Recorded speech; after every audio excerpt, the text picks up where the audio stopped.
Home is where the heart is. I recently received pictures from my home where I grew up. Some of them are very special to me. Let me show you one of them.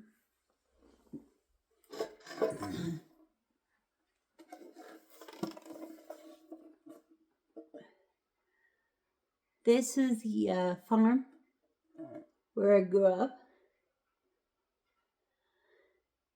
This is before my dad built his house.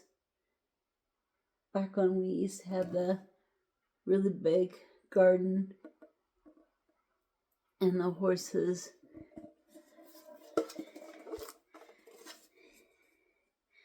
That was the small little house that I grew up in.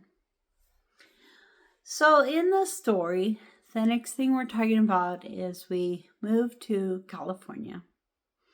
And when we moved to California, we lived in a small house on the other side of the tracks, the Tippecanoe side. So there's the Loma Linda University side, and then in San Bernardino, across the way is the other side, the Tippecanoe. So we lived over there. It was less expensive that way. My mom always said it's better to live somewhere you can afford than to try to live somewhere where everyone else lives and you put on a show. So I think what she was trying to say is live within your means. And I think the other reason she liked that house is because right behind the house, here I am within those first 3 years with a cow. So right behind the house was the country, the cow. And the country was always very important to my mom. They lived in several different houses in the small town of Chehalis. And then they were able to buy a property out on 80 acres. And that is the country that my mom always wanted. And my dad made sure that she had it. So when we think of the concept of home, home is, for me, home is where the heart is. So I may live many different places. Right now, I live in New Mexico, Albuquerque, which actually is in the U.S. So Albuquerque, New Mexico, it's a fairly small area. I like the fact there aren't as many people as in Southern Cal. But when we lived there, we were able to live in the equivalent of the country. And so it was very important for my mom to always live in the country. And I think that for her, that's where she felt the most at home. And they lived on the same property from the time I was 5 until now. So it was, I'm 52 now, so it was around 45 years or so that they lived there on the same piece of country. Just because you were raised in the country doesn't mean that you feel the most comfortable in the country. In fact, I think one of the most enjoyable times I had was living in an apartment in basically downtown Seattle when I went to school at UW. So there was a really nice home that I had. I was able to get on the bus and ride the bus anywhere I wanted to go, downtown, or ride the bus over to the school I was at, or whatever. So it was nice to be able to ride the bus and live in an apartment in downtown. And I actually really enjoyed it. I still found places to connect with nature, the local Green Lake, other lakes and parks. So even within a city environment, there are a lot of options for finding nature and being in the country. I think that another reason for my mom was that she was a strong believer in the writings of Ellen G. White, part of the Seventh-day Adventist Church. And in those writings, she talks a lot about the importance of living in the country, especially in the end times, that if you're out in the country, you're going to be in a much better place than if you're in the city, where there's going to be a lot more control. So I think it had to do with religious control. That out in the country, for instance, I was homeschooled a lot, and out in the country, and my mom was able to do that even when it was illegal at that time to homeschool. They were able to do a lot of things in the country that they weren't able to do in the city, or they felt they weren't able to do. So I think their beliefs around the country also revolved around their desire to not be controlled as much by their environment. So I want to talk about home and how we moved to Southern California and spent 4 years in a beautiful home. And in that small little home that my parents could afford, we began our lives. There are a lot of other things about that experience that I like to talk about. The pets I had, the type of environments that were a part of that. It was a very special time. One of the things that I liked about that home were the roses outside. I've always loved roses. And the roses out there, there are pictures of me eating the roses. I love to eat roses, and I still have rose water in my fridge. I've always loved, and oftentimes when I get roses, even for myself, I often buy roses for myself and then dry the petals so that I have rose petals. So that was a really special thing to have the roses in Loma Linda. And I also remember my mom telling me that one time I was playing outside and she was able to find the, there was a black widow spider that I came very close to playing with or being involved with, but she was able to keep me from that. I remember that story. I think there may have been I forget the story now, but it was definitely a time where I was gonna go somewhere and then she found the black spider and got it away in time. So she was able to show me what black widow spiders look like and how I should avoid them. It became very useful when I lived in Southern California again for all that time.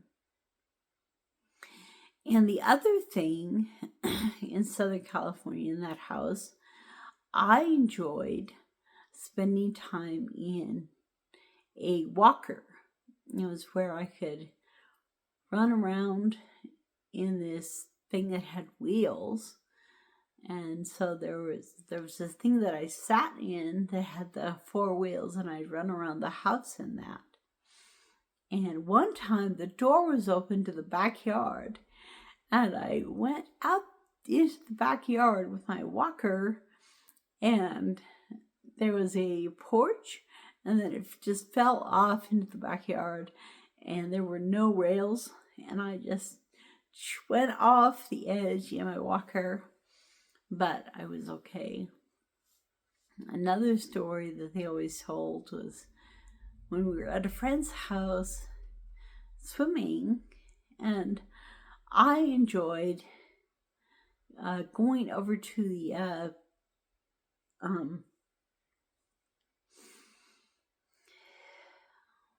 what is it? I have trouble with nouns sometimes. The area that you would jump off into the water, the diving board. So I would go onto the diving board and jump off the diving board, and my dad would catch me. And he'd take me over to the side, and I'd go on the diving board again and jump, and I'd go around and keep doing that. Well, one time I decided to jump off the diving board before my dad was over underneath to catch me.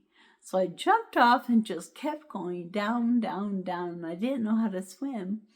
My dad said he dove down. He was able to put his finger under my chin and pull me back up. So it was a very close call with the water, but he was able to save me. And that's an example of I had no fear of water, total lack of fear, or of heights, because I just ran right off the edge. And another time down in Southern California, we were at the pond looking at all of the ducks and feeding the ducks. There were some ponds over by the VA hospital there in Loma Linda, and we'd go over and feed the ducks. And one time I was reaching out. Again, I was kind of by myself, reaching out over the water, trying to feed the ducks. And then I fell in, and my dad was able to grab me by my dress and pull me out. So many times my dad saved me from the water. Again, I was not scared of those kind of things, anything physical. And really am still not very scared of that. So those are some of the little stories that we had down there those first 3 years in Southern California, in a Loma Linda area, while my dad was going to school. I thoroughly enjoyed the school. Well, I mean, my dad was in it, but I enjoyed it. I enjoyed seeing the roses planted along the walkway. I enjoyed playing in the water. I remember one time we were in the church, my mom and dad and I was being very loud and obnoxious. So my dad took me outside, and we were sitting outside on a bench watching the cars go by. And while we were sitting there watching the cars go by, some cars got in an accident, and we got to watch the whole accident transform and the police come. And fortunately, it was just a little fender bender, but my dad always talked about the accident that we got to watch while we were avoiding church because I was too loud and obnoxious. My parents were very involved with the church there. My mother wrote a bunch of the Sabbath school classes, and she'd write it, and so these Sabbath school events, they would create a background painting. They'd have little people. They'd have felts. It was a very involved program and presentation in there in the Sabbath school. In the Seventh-day Adventist Church, they call it Sabbath school instead of Sunday school because it's on Saturday. So there at Loma Linda University Church, my mother would write Sabbath school programs. And the programs had certain songs, they had certain talks and stuff between them. And the person giving the program actually had a set of cards that they would use. And my mother wrote and developed all of that. When I had my kids at Loma Linda and I took them to that Sabbath school a couple times, they were still doing my mother's same presentations, my mother's programs. So her programs were very popular, and the programs that she wrote were very popular, and they were still being used 25, 30 years later. That's pretty incredible. So Loma Linda was a wonderful home. It was my home again several times in my life. Really one of the nearest and dearest homes to me. The university there, the home that I had there, were all very close to my heart, and they still are. And my favorite things were the roses, the water, the sun. And I guess I wasn't aware that in the 70s, the air pollution in Loma Linda was pretty high, but I wasn't aware of that. Fortunately, they have worked a lot on the emissions, both from the factories and from the cars.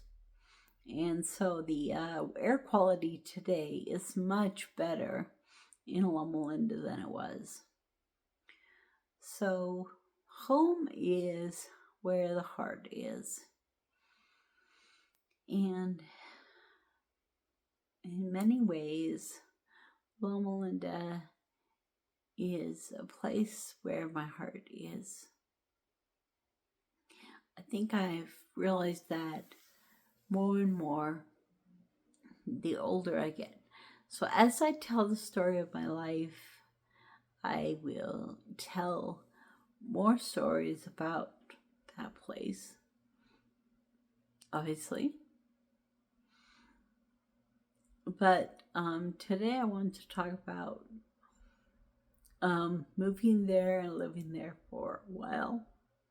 And then when my dad graduated from dental school, we moved back up to Washington State, and we'll talk about that next.